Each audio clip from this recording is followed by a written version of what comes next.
विज्ञान कक्षा 6 वस्तुओं के समूह बनाना। प्रश्न नंबर 1, लकड़ी से बनाई जा सकने वाली 5 वस्तुओं के नाम बताइए। मेज, कुर्सी, पलंग, दरवाजे, बैलगाड़ी। प्रश्न नंबर 2, निम्नलिखित में चमकदार पदार्थों का चयन कीजिए। चम्मच, स्टील गिलास। प्रश्न नंबर 3, निम्नलिखित वस्तुओं का मिलान कीजिए। पुस्तक, कागज, गिलास, स्टील, कुर्सी, लकड़ी, खिलौना, प्लास्टिक, जूते, चमड़ा। प्रश्न नंबर 4, सत्य और असत्य बताइए। पत्थर पारदर्शी होता है जबकि कांच अपारदर्शी होता है। असत्य। नोटबुक में जूती होती है जबकि रबर इरेजर में नहीं होती। असत्य। चाक जल में विलीन हो जाता है। असत्य। लकड़ी का टुकड़ा जल पर तैरता है। सत्य। चीनी जल में विलीन नहीं होती। असत्य। तेल जल के साथ मिश्रणीय है। असत्य। बालू रेत जल में निषादित हो जाता है। सत्य। सिरका जल में विलीन हो जाता है। सत्य। प्रश्न नंबर 5, नीचे कुछ वस्तुओं तथा पदार्थों के नाम दिए गए हैं। जल, बास्केटबॉल, संतरा, चीनी, ग्लोब, सेब तथा मिट्टी का घड़ा। इनको इस प्रकार समूहित कीजिए। गोल आकृतियां, बास्केटबॉल, संतरा, ग्लोब, मिट्टी का घड़ा आदि। अन्य आकृतियां, पानी और चीनी। खाद, पानी, संतरा, सेब। अखाद,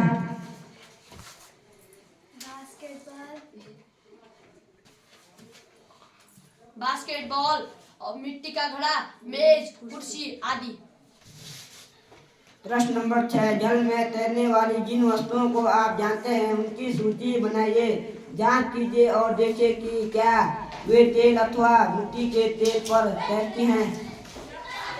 जैसे कि आप सभी को पता ही होगा, पानी में किसी भी वस्तु का भार भारी नहीं पड़ता है और जो तेल होता है, तेल का भार बहुत भारी होता है। जैसे कि आप सभी को पता ही होगा, अगर हम तेल के ऊपर हम किसी कागज तथा लकड़ी के टुकड़े को रख दें तो वो कागज नीचे धंस जाएगा और जो वो लकड़ी का टुकड़ा है वह तैरने लग जाएगा।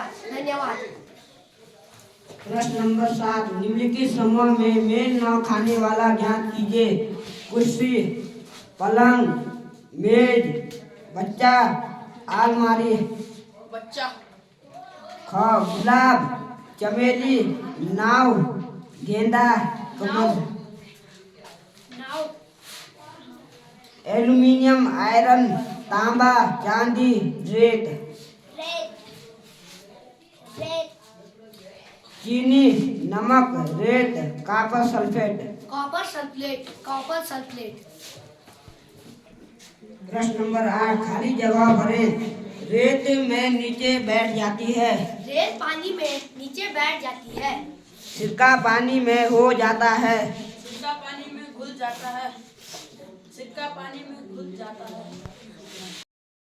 साइंस, सूक्ष्मजीव, मित्र एवं शत्रु, कक्षा 8। प्रश्न नंबर 1, रिक्त स्थानों की पूर्ति कीजिए। रिक्त स्थानों की पूर्ति कीजिए। क, सूक्ष्म जीवों को की सहायता से देखा जा सकता है। सूक्ष्मदर्शी। ख, नीले हरे शैवाल वायु से का स्थिरीकरण करते हैं जिससे मिट्टी की उर्वरता में वृद्धि होती है। नाइट्रोजन। घ, अल्कोहल का उत्पादन नामक सूक्ष्म जीव की सहायता से किया जाता है। घ, हैजा किसके द्वारा होता है? जीवाणु। प्रश्न नंबर 2, सब शब्दों के सामने सत्य एवं असत्य बताइए। क, इष्ट का उपयोग निम्न के उत्पादन में होता है। अल्कोहल। 1, चीनी। 2, अल्कोहल। 3, हाइड्रोक्लोरिक अम्ल। 4, ऑक्सीजन। अल्कोहल। ख, निम्न में से कौन सा प्रतिजैविक है? सोडियम। 2,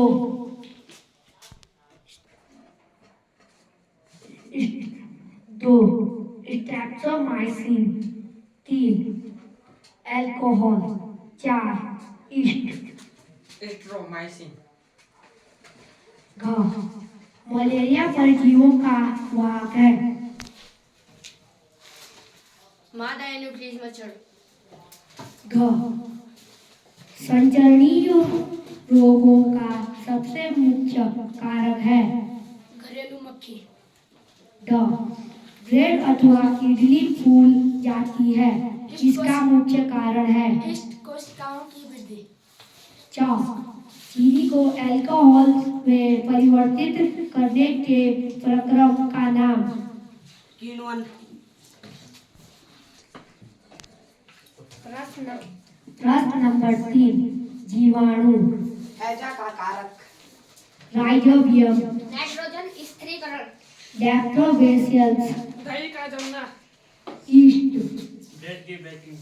एक प्रोटोजोआ, मलेरिया का कारक। एक विषाणु। एड्स का कारक।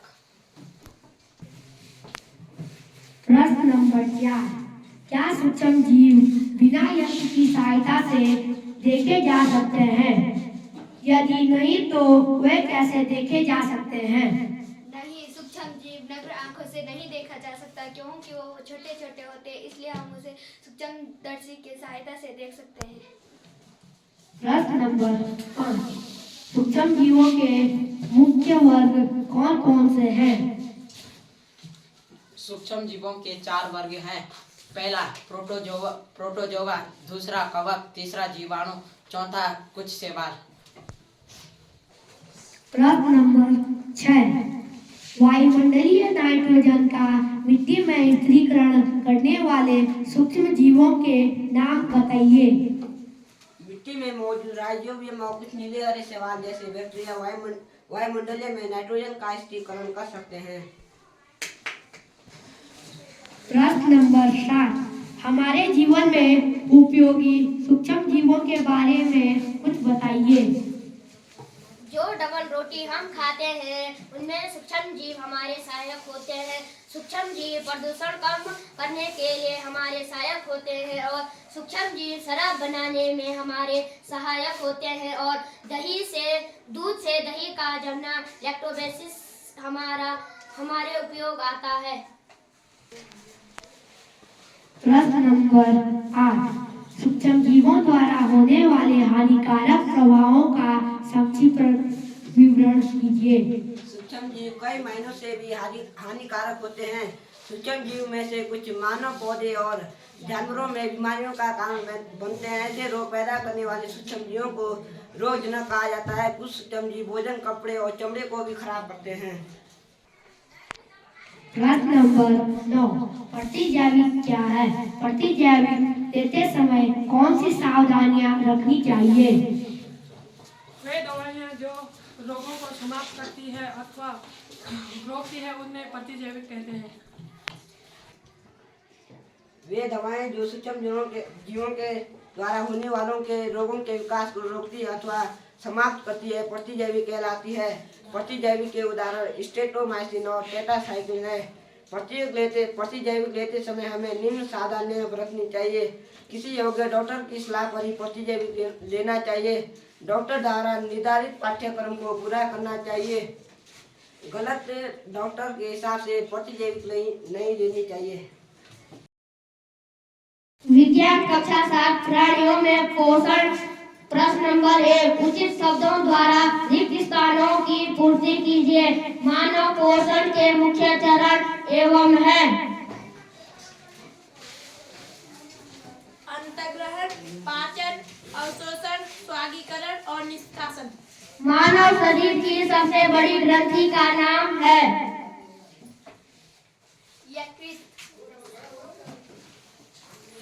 आमाशय में हाइड्रोक्लोरिक अम्ल एवं का स्राव होता है जो भोजन पर क्रिया करते हैं। पाचन रसों। क्षुद्रांत की आंतरिक भित्ति पर उंगली के समान अनेक प्रवर्धन होते हैं कहलाते हैं। अमीबा अपने भोजन का मेल करता है। प्रश्न नंबर 2, सत्य एवं असत्य बताइए। मंत्र का पाचन अमाशय में प्रारंभ होता है। जीवलार ग्रंथि को भोजन के साथ मिलाने में सहायता करती है।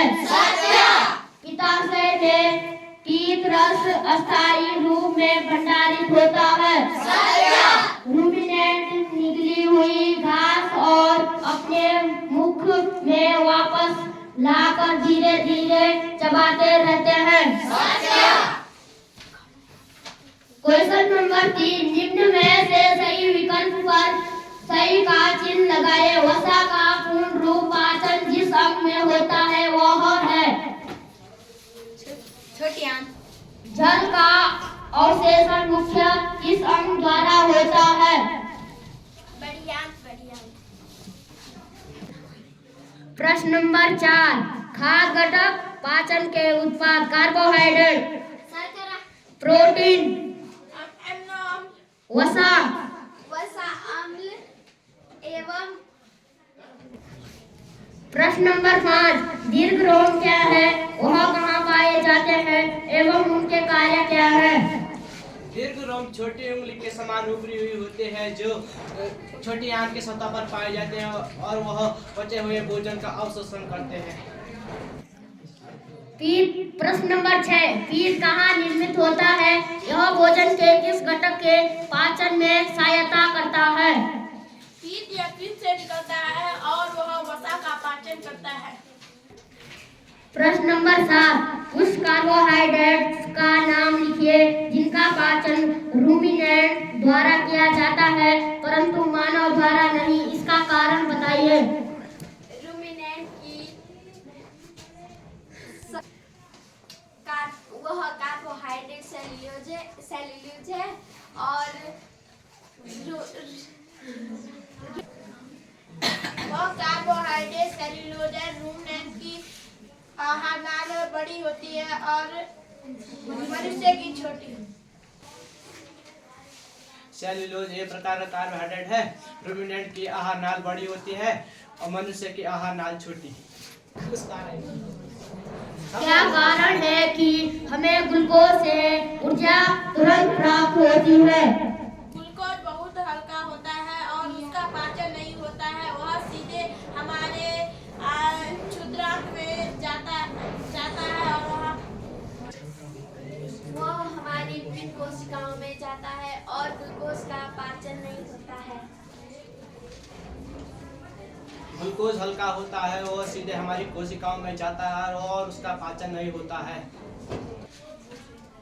इसलिए हमें ग्लूकोज से ऊर्जा जल्दी प्राप्त होती है। प्रश्न नंबर 9, आहार नाल के कौन से भाग द्वारा निम्न क्रियाएं संपादित होती है? पचे भोजन का अवशोषण, भोजन को चबाना, जीवाणु नष्ट करना, भोजन का संपूर्ण पाचन, मल का निर्माण। प्रश्न नंबर 10, मानव शरीर अमीबा के पोषण में कोई एक समानता एवं एक अंतर लिखिए। अंतर, मनुष्य और अमीबा में दोनों पाचन क्रिया होती है, उन दोनों से हमें ऊर्जा मिलती है। सॉरी, समानता, मनुष्य और अमीबा के दोनों के पाचन क्रिया में जो होता है उन दोनों से हमें ऊर्जा ही मिलती है। अंतर, मानव में जो पाचन होता है वह जटिल होता है और जो अमीबा में होता है वह सरल। क्वेश्चन नंबर 11, लार ग्रंथि